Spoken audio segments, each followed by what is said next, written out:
Rahmi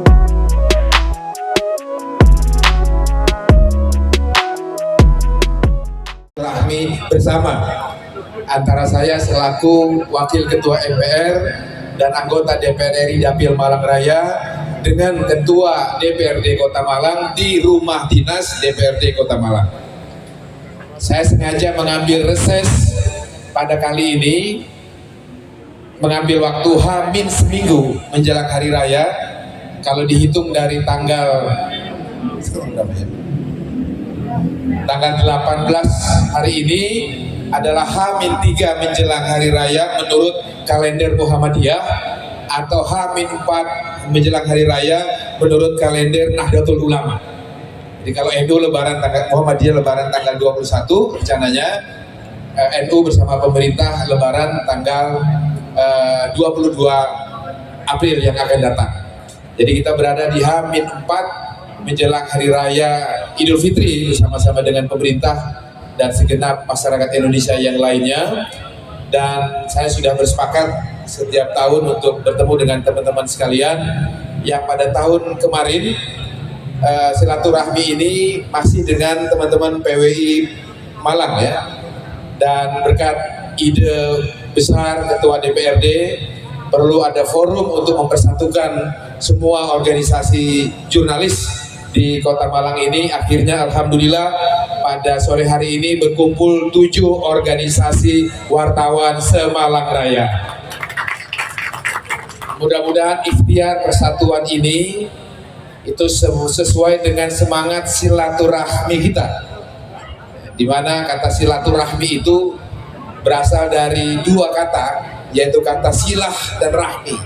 Silah itu artinya menghubungkan atau perhubungan, rahmi atau rahim itu adalah kasih sayang.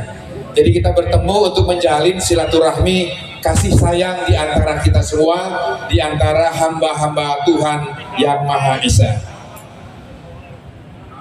Di dalam tradisi Islam Indonesia, kita memang memiliki kekhasannya dibandingkan budaya-budaya Islam di bangsa-bangsa yang lain.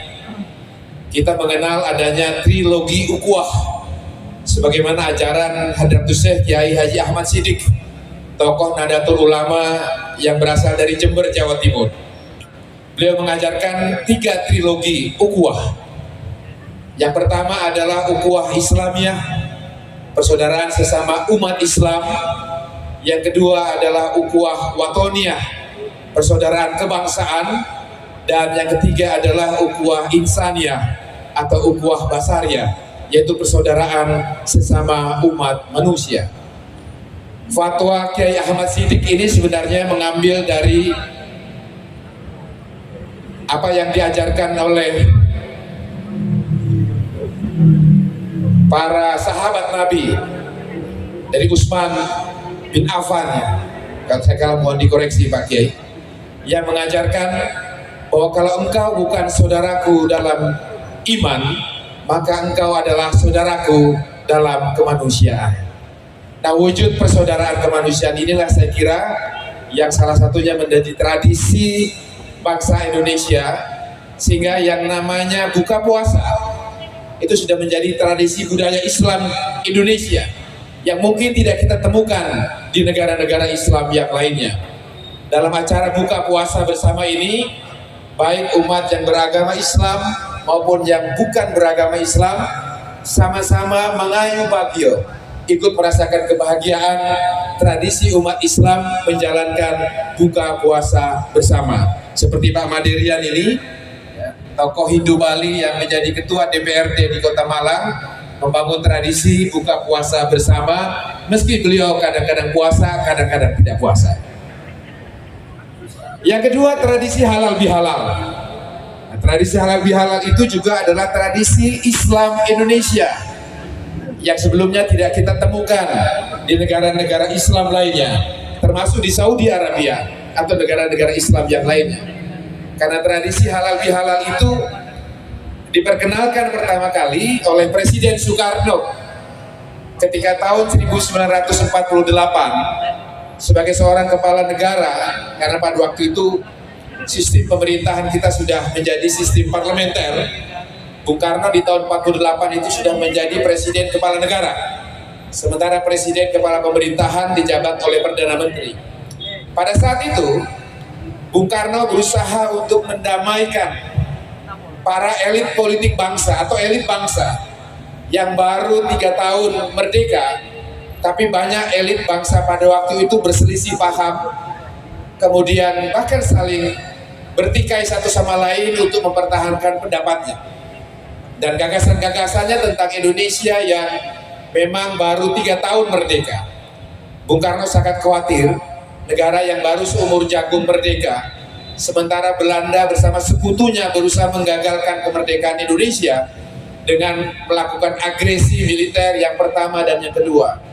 Lalu Bung Karno berpikir bagaimana menyatukan bangsa Indonesia yang para pemimpinnya berselisih paham, bahkan saling bermusuhan satu sama lain pada waktu itu. Lalu Bung Karno bertanya kepada tokoh Nahdlatul Ulama, Kiai Haji Wahab Hasbullah. Pada saat itu Mbak Wahab memberikan saran kepada Presiden Soekarno agar mengumpulkan para pemimpin-pemimpin bangsa di Hari Raya Idul Fitri. Forum itulah yang menurut Kiai Wahab Hasbullah sebagai forum yang tepat untuk mempertemukan para elit bangsa, bertemu, bersilaturahmi, menyambung tali kasih, dan kemudian bermaaf-maafan. Bung Karno kemudian menyetujui salam dari Mbak Wahab atau Kiai Wahab Hasbullah itu. Tetapi Bung Karno minta dicari istilah yang lebih sesuai dengan kepribadian bangsa Indonesia. Akhirnya kemudian ditemukanlah istilah halal bihalal. Maka sejak Idul Fitri 1 Syawal pada waktu tahun 1948 untuk pertama kalinya diadakan acara halal bihalal pada saat Idul Fitri 1948 di Istana Negara. Maka sejak saat itulah teman-teman media yang saya hormati, bangsa Indonesia memiliki yang namanya tradisi halal bihalal, yaitu setelah Idul Fitri hari pertama, bangsa Indonesia, para tokoh masyarakat dan lain-lainnya menyelenggarakan kegiatan Idul Fitri dalam bentuk halal bihalal, mengundang saudara-saudaranya, sahabatnya, kerabatnya, dan lain-lainnya untuk bersilaturahmi dan saling memaafkan untuk kembali kepada pribadi yang suci. Nah, pada hari ini kita melanjutkan tradisi buka puasa bersama yang insya Allah nanti setelah Lebaran hari pertama, kalau tadi Pak Made mengatakan ini adalah menerima tamu terakhir, maka setelah Idul Fitri karena sudah berganti bulan Syawal, maka wajib untuk mengadakan halal bihalal seperti ini lagi. Nah, jadi teman-teman sekalian, itulah indahnya berislam di Indonesia, indahnya beragama di Indonesia, yang kita diikat oleh semboyan Bhinneka Tunggal Ika. Kita berbeda-beda suku, agama, etnis, dan lain sebagainya, tapi kita diikat oleh satu identitas keindonesiaan. Itulah yang menjadi jati diri kita sebagai sebuah bangsa. Mudah-mudahan suasana yang rukun, damai, dan tentram seperti ini dapat terus kita jaga selama-lamanya. Ya. Meskipun sebentar lagi kita akan memasuki tahun politik. Ini saya masuk fase kedua. Tadi saya dibisiki sama Pak Made, saya harus memberikan kultum sampai bedung maghrib. Tadi saya menyampaikan tausiahnya sebagai wakil ketua Lakpesdam PBNU. Jadi Pak Cahyono, saya dipercaya oleh Gus Yahya saat ini sebagai wakil ketua Lembaga Kajian dan Pengembangan Sumber Daya Nahdlatul Ulama di PBNU. Di Predu Kiai Said, saya sebagai wakil ketua Lazisnu PBNU. Jadi selain PDI Perjuangan, saya juga adalah warga dari Nahdlatul Ulama. Tapi saya juga sangat dekat dengan teman-teman Muhammadiyah. Maka gelar saya adalah Nasmunu, Nasionalis Muhammadiyah dan Nahdlatul Ulama. Yang kedua, ini saya sebenarnya agak surprise juga, karena saya diundang Pak Made sebenarnya hanya silaturahmi untuk kemudian buka puasa bersama. Tapi disiapkan panggung, ini seakan-akan kita mau talk show ini. Ada para ketua-ketua media di sini.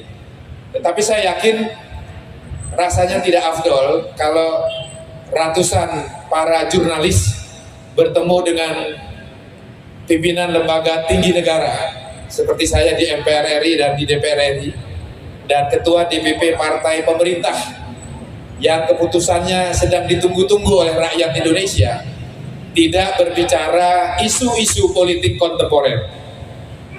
Maka di berapa menit terakhir, 15 menit terakhir ini, saya akan mencoba untuk mengisinya dengan materi sosial politik. Kalau tadi sosial keagamaan, saya akan masuk ke sesi kedua, materi sosial politik. Materi yang pertama, saya ingin memberikan semangat dan support lebih dahulu kepada teman-teman praktisi media dari semua organisasi yang hadir. Mengapa? Karena sebentar lagi teman-teman sekalian akan memiliki tanggung jawab dan peran yang tidak mudah yang sudah disahkan oleh Komisi Pemilihan Umum. Masing-masing sudah mengesahkan bakal calon legislatifnya, yang mana bakal calon legislatif yang sekarang disusun oleh masing-masing partai sebentar lagi akan disampaikan ke KPU RI maupun KPU Provinsi dan Kabupaten Kota sebagai daftar calon sementara legislatif 2024 yang akan datang. Selanjutnya, jika hasil verifikasi KPU seluruh bacalek yang telah ditetapkan sebagai daftar calon sementara itu memenuhi syarat formil untuk ditetapkan sebagai calon legislatif, maka KPU akan menetapkan mereka semua sebagai daftar calon tetap anggota DPR RI, provinsi dan kabupaten kota seluruh Indonesia. Kemudian pada bulan Oktober, tepatnya 19 Oktober 2023 yang akan datang, KPU membuka pendaftaran calon presiden dan calon wakil presiden peserta pemilu presiden 2024 yang akan datang.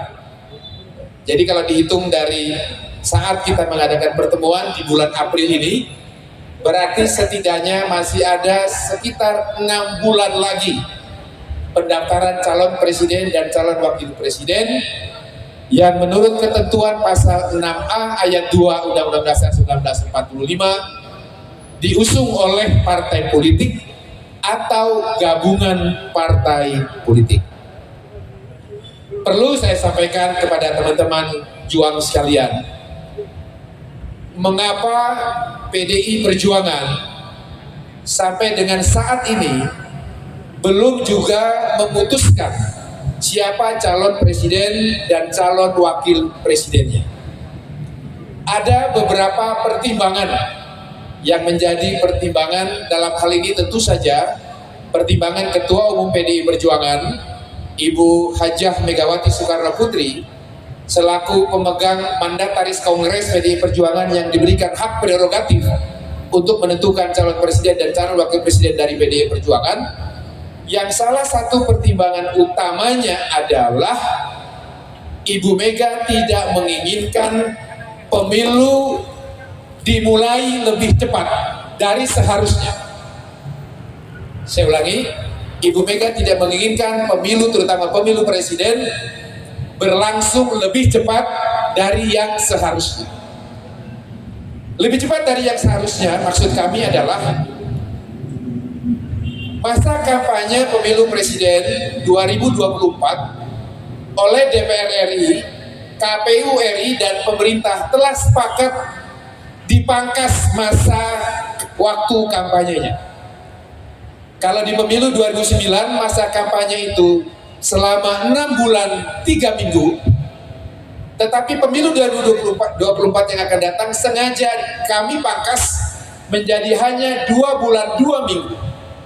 Salah satu alasannya adalah karena ternyata masa kampanye yang begitu lama dalam praktek dan realitasnya di pemilu 2019 yang lalu dan juga pemilu 2014 tidak digunakan oleh peserta pemilu untuk dimanfaatkan sebagai forum mengedukasi masyarakat, forum pendidikan politik masyarakat dengan menyampaikan materi-materi kampanye yang berisi tentang rencana-rencana pembangunan jika partai politik itu menang atau calon presiden itu menang dan lain sebagainya. Tetapi justru yang terjadi, masa kampanye yang begitu lama dipakai untuk melakukan aksi-aksi propaganda, aksi-aksi black campaign, dan bentuk komunikasi publik lainnya yang bersifat mengadu domba, bahkan memprovokasi perbedaan-perbedaan yang ada di tengah-tengah masyarakat kita. Salah satu yang paling sering diamplifikasi atau dikapitalisasi adalah isu mengenai perbedaan suku, agama, rasialisme, dan antar golongan. Walhasil, masa kampanye pemilu yang setengah tahun lebih itu menimbulkan segregasi di tengah masyarakat kita, sehingga terjadi polarisasi dan perpecahan di tengah masyarakat kita. Bahkan ketika calon presidennya, dalam hal ini adalah calon presiden Pak Prabowo pada waktu 2019 dan Pak Jokowi, sudah berada dalam satu perahu kabinet yang sama, Pak Jokowi sebagai presiden dan Pak Prabowo sebagai kandidat capres di 2019, telah menjadi menterinya Pak Jokowi, tetap segregasi atau pembelahan di tengah masyarakat antara kelompok kampret dan kelompok cebong masih terasa hingga detik ini. Atas dasar pertimbangan itulah, teman-teman media yang saya hormati dan banggakan, Ibu Mega tidak ingin memutuskan lebih cepat siapa calon presidennya. Mengapa? Karena kalau PDI Perjuangan menentukan calon presidennya saat ini, maka satu hari setelah itu partai-partai politik lain akan segera membentuk blok kerjasama politiknya masing-masing, lalu kemudian memutuskan calon presiden dan calon wakil presidennya masing-masing. Maka kalau blok politik koalisi pendukung pengusul calon presiden telah memenuhi masing-masing 20% dan telah memiliki capres dan cawapresnya sendiri, percayalah, pemilu presiden, perdebatannya, bahkan pertentangannya dimulai saat itu juga. Artinya apa yang terjadi 2019? Masa kampanye yang begitu lama, akhirnya justru kita makin berlama ketika pasangan calon presiden dan calon wakil presiden itu telah tersusun dari masing-masing partai politik. Nah, karena kita tidak menginginkan blok politik, kita lebih suka menyebutnya kerjasama politik, bukan koalisi politik. Karena kalau koalisi, sistem koalisi itu pada umumnya berlaku dalam sistem politik parlementer, di mana partai-partai politik berkoalisi membentuk pemerintahan dalam satu sistem parlementer. Sementara sistem pemerintahan Republik Indonesia adalah sistem presidensil, yang menentukan kabinet itu adalah presiden, bukan kesepakatan dari koalisi pendukung atau pembentuk pemerintah itu sendiri. Maka PDI Perjuangan menyebutnya kerjasama politik dua tahap. Pertama, kerjasama politik dalam rangka pilpres, dan yang kedua kerjasama politik dalam rangka pemerintahan. Nah, dalam rangka kerjasama politik di pilpres ini, teman-teman sekalian, PDI Perjuangan menunggu dinamika politik partai-partai politik yang lain. Sebagai partai politik yang dapat mengusung sendiri calon presiden dan calon wakil presidennya, karena kita telah melebihi ambang batas 20%, tentu saja PDI Perjuangan relatif lebih otonom untuk menentukan calon presiden dan calon wakil presidennya. Tetapi dalam tradisi politik yang dibangun oleh PDI Perjuangan sejak pemilu era reformasi ini, kita senantiasa bekerja sama dengan partai-partai politik yang lainnya, baik di pemilu 2024, pemilu 2009, pemilu 2014, dan pemilu 2019 kemarin. Tetapi sekali lagi, kami tidak ingin membangun kerjasama politik semata-mata karena alasan elektoral. Kami ingin membangun satu kerjasama politik dengan satu platform pembangunan yang sama. Oleh karena itu saat ini kami sedang menyusun apa yang disebut dengan visi, misi, dan program calon presiden dan calon wakil presiden yang akan diusung oleh PDI Perjuangan.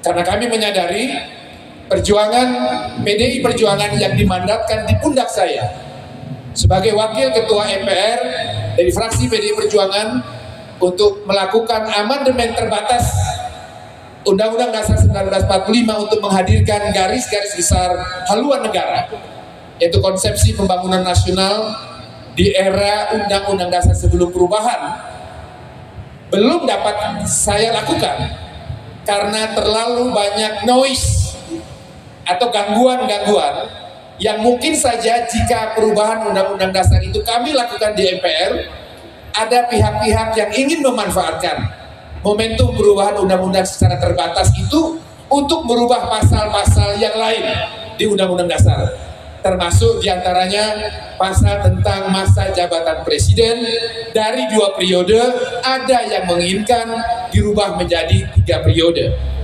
Bahkan ada juga isu yang kemudian mengembangkan penundaan pemilu dan lain sebagainya. Sehingga atas dasar itu kemudian Ibu Mega tidak menginginkan perubahan Undang-Undang Dasar itu menjadi kotak Pandora yang memungkinkan terjadinya perubahan pasal-pasal lain. Sehingga akhirnya di periode ini rencana perubahan Undang-Undang Dasar untuk menghadirkan GBHN telah kami putuskan untuk ditunda sampai hasil pemilu 2024 yang akan datang. Sehingga dengan demikian konsepsi pembangunan nasional bangsa Indonesia masih tetap berpedoman pada Undang-Undang 24 tahun 2005 tentang sistem perencanaan pembangunan nasional, di mana rencana pembangunan jangka menengah nasional 5 tahun itu bersumber dari visi misi dan program calon presiden, yang mana jika visi misi dan program calon presiden yang disampaikan ke KPU RI itu kemudian calon presidennya menang dalam Pilpres, maka visi misi dan programnya itu akan ditetapkan menjadi rencana pembangunan jangka menengah 5 tahun nasional. Begitu juga turun ke provinsi dan kabupaten kota. Nah, atas dasar itu kami sedang concern menyusun visi misi dan program calon presiden yang akan kita usulkan nanti. Yang tentu salah satu fokus dari visi misi dan program yang sedang kami susun sebagai visi misi capres kami di 2024, salah satunya adalah menjaga kesinambungan pembangunan nasional yang legasinya telah ditorehkan oleh Presiden Joko Widodo. Pemindahan ibu kota dari DKI Jakarta ke ibu kota Nusantara di Kalimantan Selatan. Dan tentu saja masih banyak konsep-konsep pembangunan nasional lainnya yang kami rumuskan di dalam visi misi dan program yang sedang kami susun ini. Nah, teman-teman sekalian, inilah yang menjadi parameter dan sekaligus katalisator rencana kerjasama politik kami dengan partai-partai politik yang lain. Sehingga kerjasama di Pilpres kita harapkan tidak semata-mata karena urusan elektoral, tapi kita bertemu para partai politik yang membangun kerjasama ini, bertemu pada tingkat filosofi, ideologi, dan konsepsi serta gagasan pembangunan untuk 5 tahun ke depan. Nah, mudah-mudahan kerjasama politik di Pilpres juga akan berlanjut kerjasama di pemerintahan. Meskipun sangat mungkin dalam tradisi politik yang sudah terjadi di era reformasi ini, partai-partai politik yang tidak satu blok politik di Pilpres, ketika selesai Pilpres, koalisi mereka bubar dan kemudian bergabung dalam kerjasama pemerintahan. Saya kira apa yang terjadi oleh Pak Prabowo bergabung ke pemerintahan Pak Jokowi itu satu bukti bahwa blok politik di Pilpres itu tidak berlanjut di blok politik kerjasama pemerintahan. Nah, pada titik ini kita mendapatkan tantangan tentang bagaimana pendidikan politik yang terjadi di tengah masyarakat kita. Ketika kita menghadapi pemilu serentak 2024 yang akan datang, kita dihadapi oleh fenomena kecenderungan masyarakat yang sekarang lebih menyukai bentuk komunikasi publik lewat media sosial. Kita tahu sekarang setiap orang dapat menjadi jurnalis bagi dirinya sendiri. Satu penelitian dari We Are Social melaporkan kepada kita semua bahwa 212 juta rakyat Indonesia, Mas Cahyono, menurut survei itu adalah pengguna internet. Berarti kalau 2.212 juta itu sekitar 77% rakyat Indonesia pengguna internet.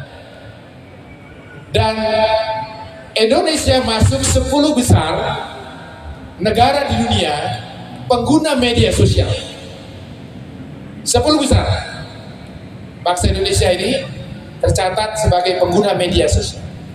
Tetapi UNESCO dalam surveinya di 2019 yang lalu, ketika meneliti bangsa-bangsa mana di dunia yang minat bacanya paling tinggi, ternyata hasil survei UNESCO itu mencatat bangsa Indonesia tercatat minat bacanya terendah kedua dari bawah.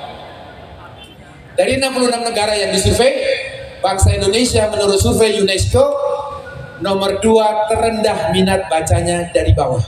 Sementara sisi lain pengguna internetnya 77% dan pengguna aktif media sosial 10 terbesar di dunia. Saat bersamaan minat bacanya sangat rendah. Apa yang terjadi? Yang terjadi adalah dunia media sosial kita cenderung diwarnai oleh informasi-informasi yang berisi hal-hal yang belum tentu semuanya kebenaran. Pada konteks inilah tanggung jawab teman-teman media menjadi sangat penting untuk meluruskan berbagai berita bohong, berbagai berita hoax yang mungkin akan dipakai oleh sebagian oknum-oknum di tengah masyarakat kita, baik itu untuk kepentingan ideologi tertentu, kepentingan politik praktis tertentu, ataupun kepentingan-kepentingan yang lain. Inilah saya kira tantangan terbesar teman-teman media untuk menjadi penjaga moral bangsa, menciptakan ruang publik dengan berbagai informasi yang mencerdaskan kehidupan berbangsa dan bernegara kita. Oleh karena itu, kita perlu bergandengan tangan, kita perlu bergotong royong, karena tidak mungkin negara yang besar ini akan diurus sendirian. PDI Perjuangan tidak mungkin sendirian, partai politik tidak mungkin sendirian, DPR tidak mungkin sendirian, dan teman-teman media juga tidak mungkin sendirian mengurus republik yang besar dan kompleks ini. Oleh karena itu, tradisi ukhuwah yang diajarkan oleh para pendiri bangsa dan juga Sayyidina Ali yang mengatakan, jika engkau bukan saudaraku dalam iman, maka engkau adalah saudaraku dalam kemanusiaan. Maka Kiai Haji Siddiq mengatakan, persaudaraan kita bukan hanya persaudaraan sesama umat Islam, tapi juga persaudaraan kebangsaan dan persaudaraan kemanusiaan. Kalau tari silaturahim dan persaudaraan ini dapat kita pegang erat, maka insya Allah kesatuan dan persatuan bangsa Indonesia yang majemuk ini dapat terus kita pelihara selamanya, dan cita-cita negara keadilan sosial dapat segera kita raih untuk menciptakan masyarakat yang baldatun toibatun warobun ghafur. Jamaah sekalian yang saya hormati, saya kira tausiah yang kedua sudah cukup. Sudah pukul 17.30, sebentar lagi kita akan masuk doa berbuka puasa, tentu bukan dipimpin oleh Pak Madirian, masih menunggu waktu katanya gitu. Dan saya akhiri sambutan saya ini kepada teman-teman sekalian dengan menyampaikan permohonan maaf yang sebesar-besarnya apabila selama setahun terakhir ini dalam pelaksanaan tugas saya baik sebagai pimpinan MPR maupun sebagai wakil rakyat dari Dapil Malang Raya ini ada kata dan ucapan atau perbuatan saya yang menyakiti atau apalagi menyinggung hati teman-teman sekalian. Mohon dibukakan pintu maaf yang sebesar-besarnya dalam Idul Fitri yang akan kita rayakan beberapa hari berikutnya. Yang kedua, mari kita berdoa semoga tahun politik yang akan kita lalui ini dapat kita jalankan dengan penuh tanggung jawab, dan kita jalankan fungsi dan tanggung jawab kita masing-masing, dan menghasilkan pemimpin yang amanah, presiden yang amanah, anggota-anggota DPR yang amanah, termasuk kita doakan Tuhan memberikan yang terbaik bagi sahabat dan saudara kita Bapak Made Rian Diana Kartika. Apa kamu tetap jadi ketua DPR atau menjadi wali kota, biarkan garis tangan dan Tuhan yang akan menentukan. Terima kasih, kurang lebihnya mohon maaf. Wallahul muwafiq illa aku betori billahi taufiq wal hidayah. Fastabiqul khairat. Wassalamualaikum warahmatullahi wabarakatuh. Merdeka.